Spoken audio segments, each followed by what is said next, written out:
Hello, Kiani. Welcome to the Wednesday webinar. My name is Andrew Mangeris, the Chief Products Officer here at Kiani, and I will be your host on this Wednesday webinar. We've got a special Wednesday webinar tonight. We are just getting back from our Mexico Caring Hands trip.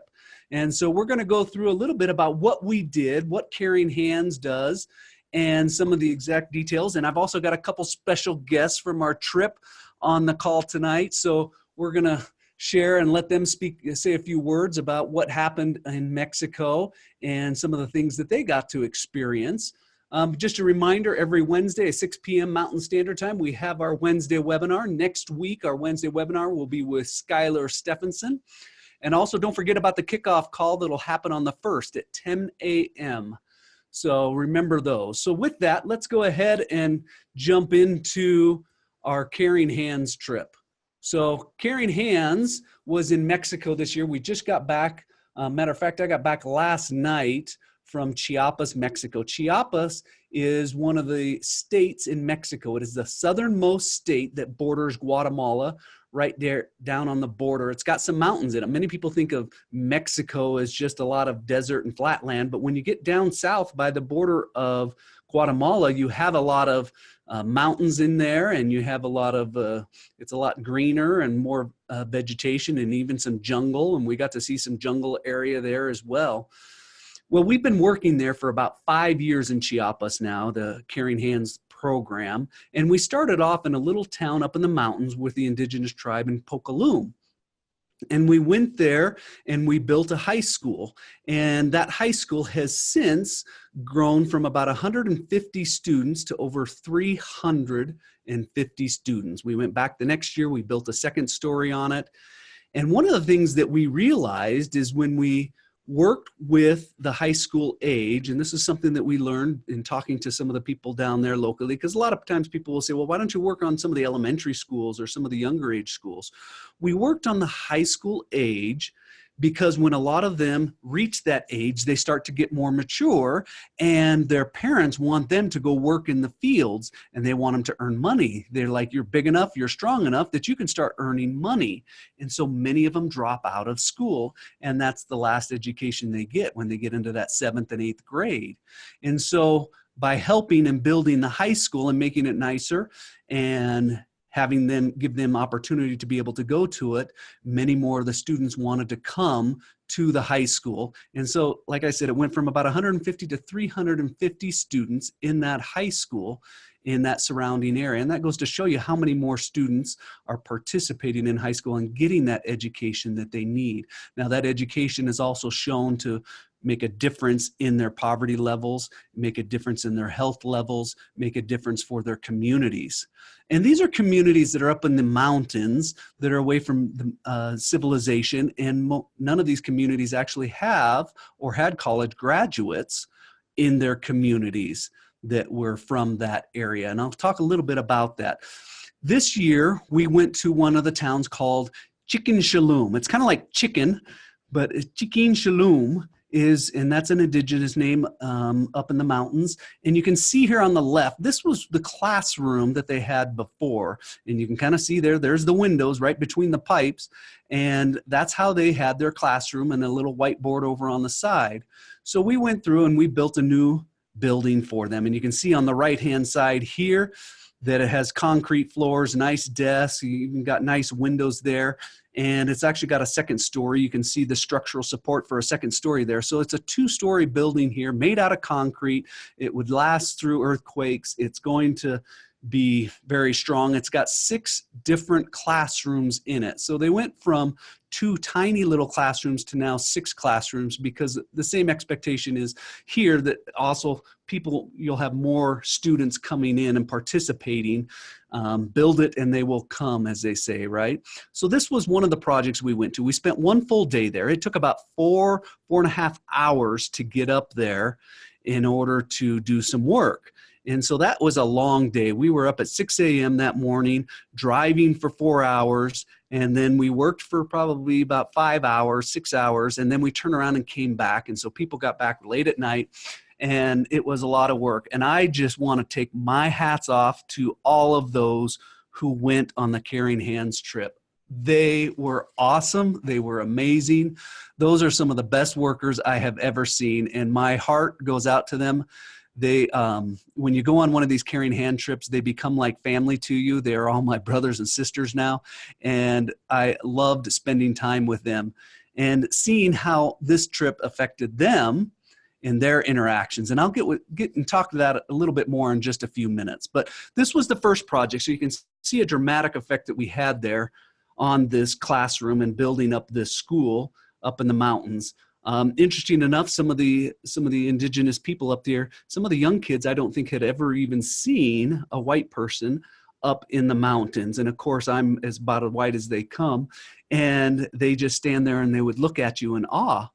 And one of the things we noticed last year, we were in Chalam, and that was the second year we were in another town called Chalam.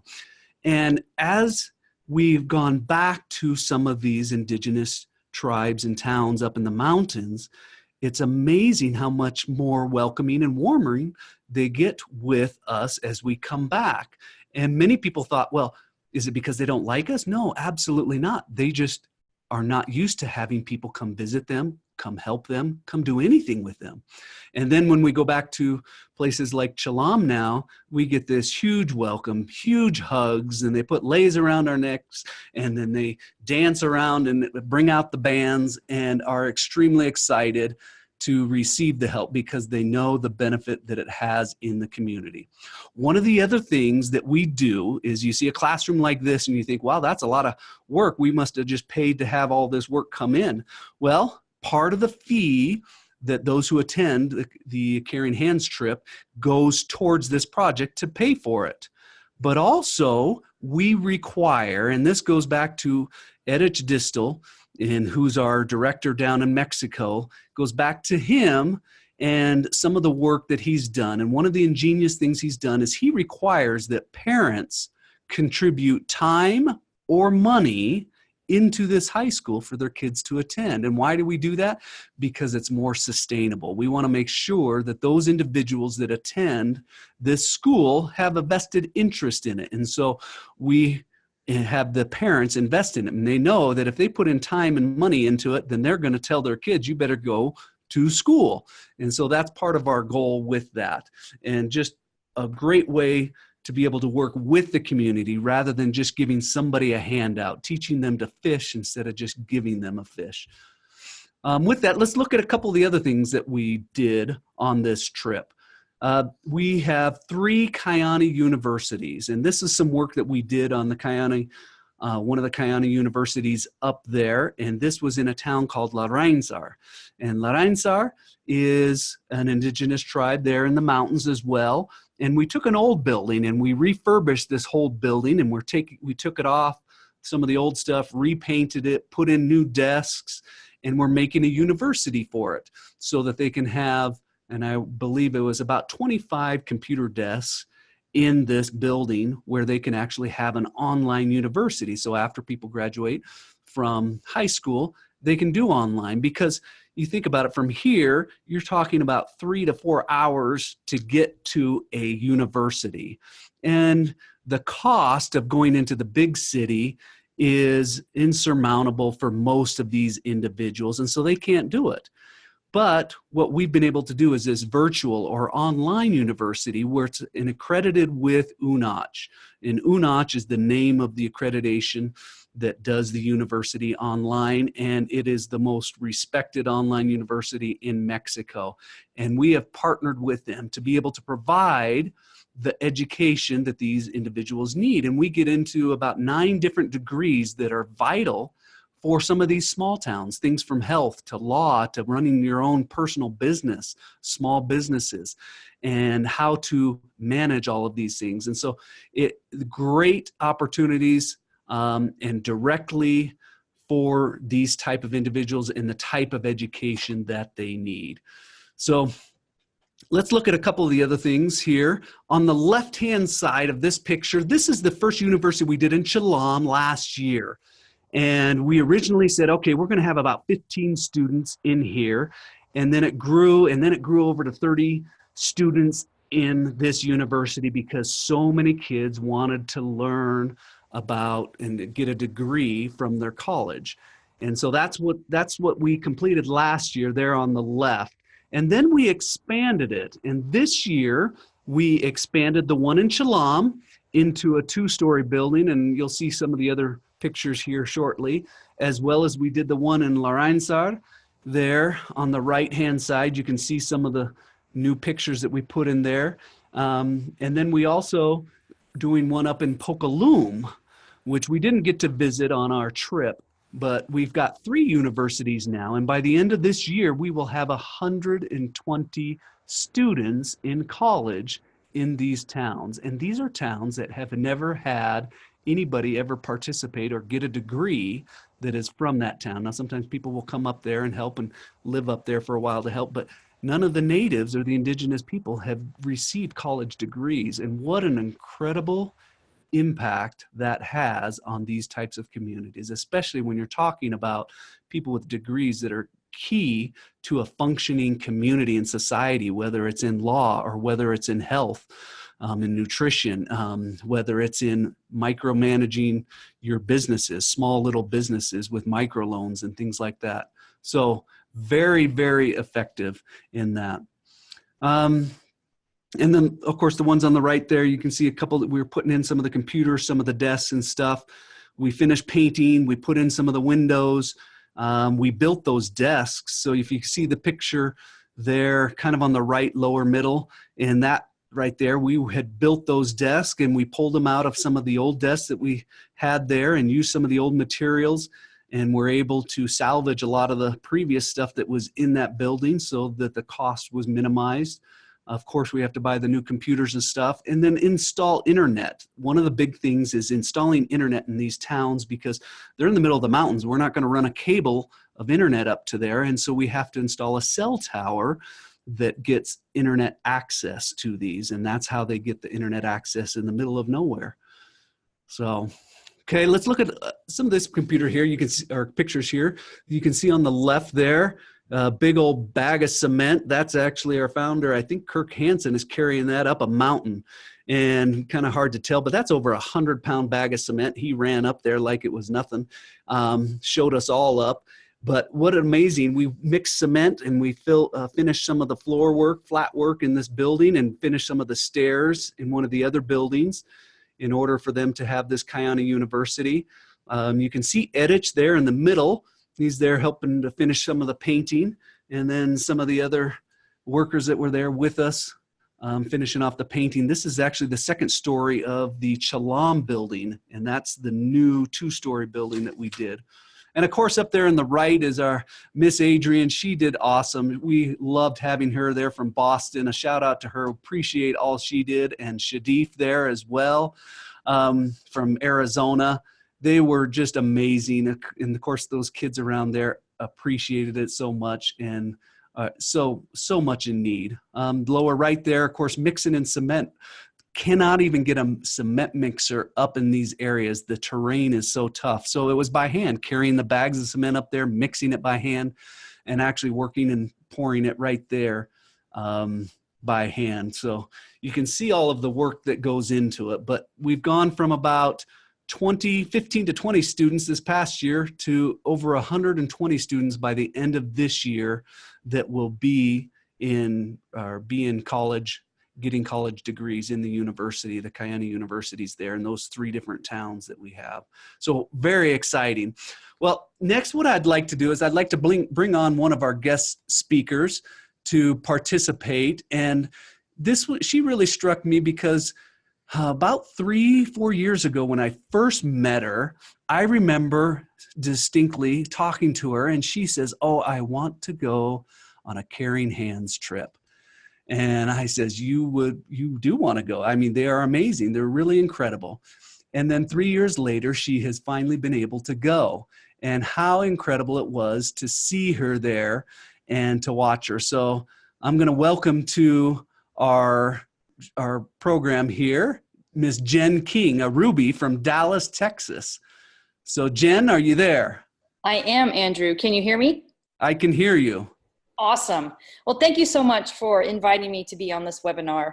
It really was a pleasure to be on the trip with you and your family.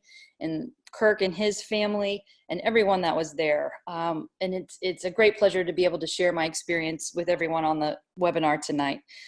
If it sounds like I'm reading from notes, it's because I did take some notes because I feel like I'm going to start crying. So I just needed to remember what I wanted to talk about. And you've said a lot of the things that I wanted to talk about. So that's good. We're on the same page. And it's true. I have been wanting to go on one of these trips for 3 years. Every time there's a Caring Hands video at convention, I cry. It's just such an important part of me to be able to be of service and give back. And so it truly was amazing that Jeff and I were able to go, and just the opportunity we had to meet so many other business partners. We had business partners from Europe, Japan, Mexico, and the US on this trip. And since it's a smaller group of about 30 to 40 people, you really get the chance to be with them and get to know them over the course of the week. And especially, like you said, when you're on a 4-hour van ride twice a day, you really have a lot of opportunity to talk and get to know each other. And just what I really remember is the difference between the smaller children running around and seeing their smiles and how excited they were, and then seeing how reserved some of the older teenagers and the people that will be attending the high school, they were just a little more quiet and a little more reserved. And especially the difference between day one, as you said, we were in Shalom, and this was our second year there. And a lot of the students, I think, remembered the yellow shirts. You know, we're all wearing yellow shirts and the white hats. And you've been on the trip before. Mr. Parkhill had been on the trip the previous year. And so I think they just remembered that, oh my gosh, you guys came back. You were here last year and now you're here again. And the excitement that they had about that, it's hard to put into words. And it's something that will just stay in my heart. And then the second day in Chicken Shalom, you can say that much better than I can. They were definitely more reserved, and you mentioned they may not have ever seen a white person before, and I feel like the whole community, when we got out of the trucks and we were walking down to where the school was, like everyone came out of their houses. They just stood on the side of the road and watched as 40 people in yellow shirts were walking down their street. And it was quiet. They really didn't know, I think, what to think about that. And then throughout the day, as we were working in their schools, the children came in, and the older children, like I was in that picture you have there on the screen, you know, I was on the painting crew, painting the classrooms. And by the end of the day, they would come in, and if there were desks there, they would sit there and watch. And the people on our group that could speak Spanish, you know, they would actually start talking and have a conversation. So it was good just to see the transformation from the beginning of the day until the end, when they saw how hard we were working and what we were doing.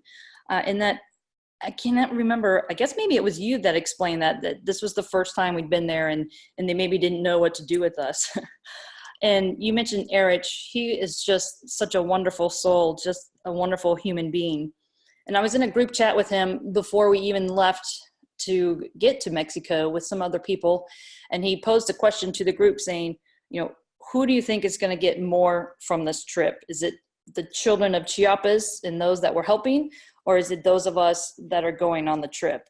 But we had to wait until the end of the trip to answer that. And it's definitely those of us that went to help. I've heard several people say it throughout the week while we were there, like, we're all coming away with a piece of Chiapas in our hearts. And I think we left some of our hearts there in Mexico, just to be able to see the hope that we're bringing. When you hear a 15-year-old say, I don't know how to read and write, but I want to go to school so I can learn, and thank you for coming and giving me that opportunity. It's just something that will change your life. And it's wonderful to be with a company that allows us to do that, a company such as Kayani, to have something like Caring Hands in the potato pack. it's just a way that you can give back so much more than giving people financial freedom or giving people better health, which, you know, we all started to do that. We wanted our own financial freedom. But the fact that we can go and give hope to people that they can have a better life in a different part of the world is just amazing. And so I really just want to encourage everyone that if you ever even think that you might want to go on this trip, you just have to do it. You will come back a changed person. The people that you meet, the other business partners that you meet will just change your life, as well as the children there. So thank you so much. I'm so thankful I had this opportunity to finally get to go. I know I will be doing more, and thank you for having me on this call. Thank you, Jen. I appreciate it. Thank you for coming. Thank you for all you did there. And thank you for sharing with us a little bit about the experience, and hopefully people will be able to understand a little bit better what we did down there and the feeling that we get, because what you said is exactly true. People think they're going down there to help other people. And what they end up finding is that it helps themselves more than it helps the others. And that's one of the reasons why we do this trip. Many people say, well, you know what? It's $2,000 to go down there. We put $1,000 towards the project. The other $1,000 is just to cover our expenses. We don't make money on this. And then you pay your own airfare to get down there. But why do we do this? Why not just send that $3,000 or whatever per person down there? We could probably do more actual work. But what you brought up is exactly true. That opportunity that you have to go down there and see and work with them helps me included. I've been on 4 now or so trips, and helps me and each of those that attend this as much, if not more, than those who were actually helping. So completely agree with that. Okay, we've got one more individual here that I want to get to, and I want to have him come online and talk a little bit about his experience on his trip. So please welcome Brad Parkhill, Blue Diamond from Texas. Brad, are you there? Yes, sir. Can you hear me okay? Yes, I can hear you great. Well, thank you so much, Andrew. It's an honor and a privilege to be asked to share my experience. And it was an honor and a privilege to get to share that experience with not only you, but your amazing family. And kind of one of the next level things of being able to go on one of these trips is to not just to share this, to make a difference with the people out in the indigenous folks of Mexico, but also the bonds you get with the other business partners. But, you know, we got to kind of spend spring break with the Mangeris family and those that are still in the home. And obviously the Hansons also had 3 of their children and a nephew there as well, which was phenomenal to get to see you guys not only interact with your families, but the work ethic that you guys also bring, and just how amazing your children are. I think it's just, you can't put it into words, guys, what really happens on these trips. I've been very, very fortunate. I've done hurricane relief with Connie Carrying Hands a couple of times. I've been to the Philippines. We did a broad drive in Fiji, but we've done a lot of things that I think it normally kind of has been more revolving around the potato pack, which is such a huge thing. And I want to make sure that people understand after this webinar that it's so much more than just feeding children. You're working with a company that really understands the needs of people. They haven't just said, okay, well, we've got all this money now let's just buy more and more food and spray it all over the place, which is going to help, you know, feed hungry children everywhere. But that's not the general goal. We want to leave a lasting legacy. And the more I've heard, the more excited I get when I've listened to the expanded vision of where we want to see Caring Hands go. And what's neat about having been on these trips is I've seen it kind of change from let's come in and feed kids, and there's such a reward in doing that. I'm not taking anything away from that. But to coming in, and now I've wanted to watch since last year, just the progression there in Mexico. Is last year we came in and there wasn't a whole lot of work to do. But the idea was brought up, you know, while we were talking, like, as you kind of mentioned there, Andrew, the expense of having to take somebody that doesn't have transportation and give them room and board more than 2 hours away. because they don't have a way to get there every day. So they have to spend semester or a year there in the nearest town with the university, and the expenses in doing that is limiting Kayani's resources in order to make sure that we can, our ability to send more than one child. So we had one college grad last year, and I don't even know who said it, but it came up, why can't we bring the university to the kids? And I remember thinking, man, how many millions of dollars would it cost to try to get Wi-Fi this far up in the mountains? And to now know that it wasn't millions of dollars, we were able to look into it, and it wasn't falling on deaf ears. It was heard immediately. And within days or weeks, it was brought up that not only was the idea being written, but it was actually going all the way to the Mexican government, all the way to the Secretary of Education. And we were able to develop not only internet in that town, but a fully accredited university where these 30 plus students are already going to school. But to hear how that's now expanding, and I believe that idea is now over 80 other universities are going to be following the model that Kayani Caring Hands has created for this. And I want to thank the corporate staff for listening, and the owners for listening, and understanding that, you know, we've all got things to bring to the table that are ideas that are going to leave a legacy. Because guys, you don't understand, when we're in these, I can't even begin to put it into words, as we were asking these children a year ago what they wanted to be when they grew up. Every single child that we asked that, which was probably over 50 or 60 kids, every single one of them, the career path that they had chosen for themselves was going to require a college degree. And they had not at that point had a single college graduate from their village in their history. And not only were we able to listen to them, but we were able to provide a way for them to now live their dreams. And I don't know what that would be like. These children, they almost get their wings clipped. They have these great ideas, these huge goals and dreams, and then they have to find out, well, wait a minute, but nobody from our village goes to college. There's no way to go to college. We don't have the money. We don't have transportation. We don't have the means. So never mind. I guess I'll just go farm and follow in the family footsteps. And, you know, we were at a presentation, and we haven't spoken on this yet, but in Lorenza, they did a massive ceremony. And I was able to ask Mr. Erich Diaz, which I can't tell you how amazing this gentleman is. He's our liaison for Kayani Caring Hands there in Chiapas, and has been full-time now, I believe, for over 3-4 years with Caring Hands. And, you know, I asked him later, I said, what was the magnitude of that ceremony they did? There was more than 1,000 people between a parade and an actual standing ceremony, where they did an entire parade around us, and they had, you know, more than $1,000 in USD in outfits apiece that they had handmade for this ceremony. And when I asked Eric, where does this rank up? He said that was absolutely the largest ceremony this village has ever held.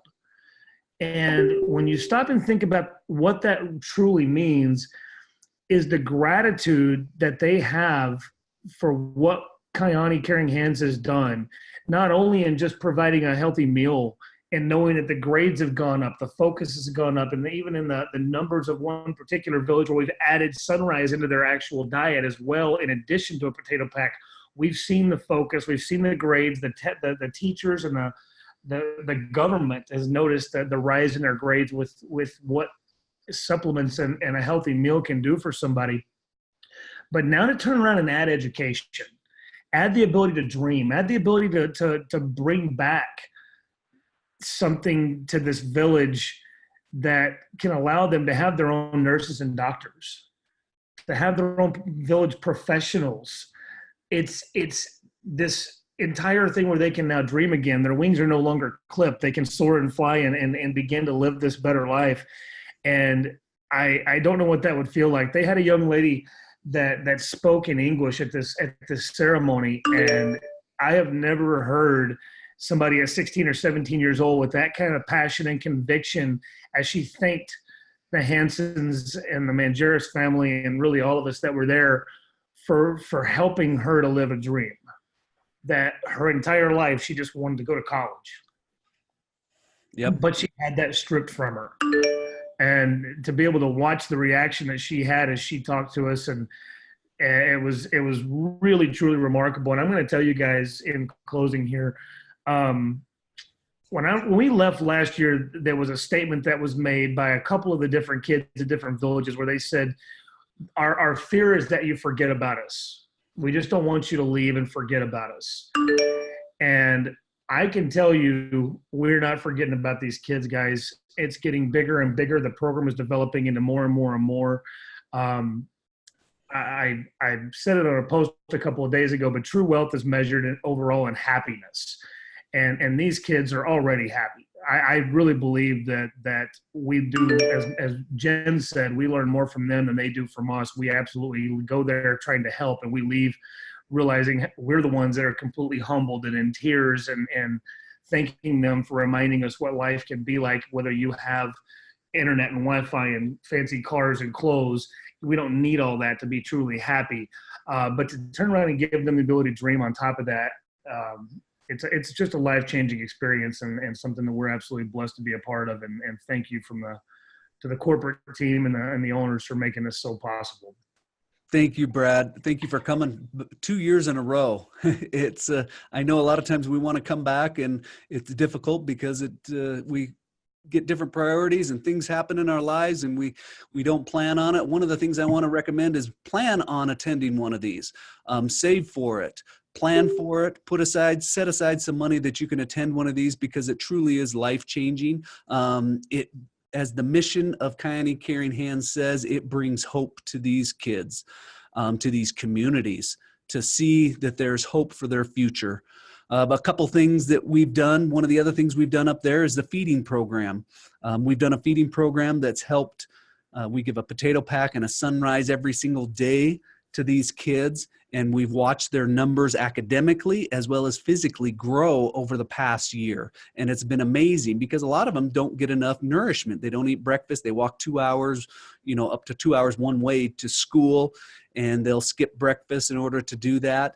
And sometimes they don't get a lunch. And so we've noticed that they have developed more academically, physically.